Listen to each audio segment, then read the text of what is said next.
Hello, this is Vince Rogers with Vince Rogers & Associates. I want to talk to you about the two greatest barriers of entry for a company into a new market or a new business. There are a lot of barriers of entry for business into a new market. There can be zoning issues, there can be issues of bureaucratic red tape, and you can frankly be entering into a market where there's just a competitor that just has a great reputation that you're not going to be able to enter that market because you're dealing with a big competitor. But there are two very basic barriers of entry for most companies into a new market. And the first is going to be lack of access to adequate startup capital, and the second is going to be having a solid business plan. Now, there are many sources for startup capital.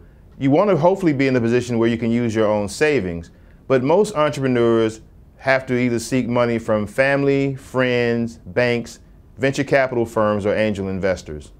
The second barrier of entry for most businesses is that they don't have a solid business plan. A lot of people, they have an idea that they think is ready to be a full-fledged business, but sometimes they're just not ready. Sometimes they don't have a good plan for the business they want to enter into the market with. So the second greatest barrier to entry is not having a good plan for your business.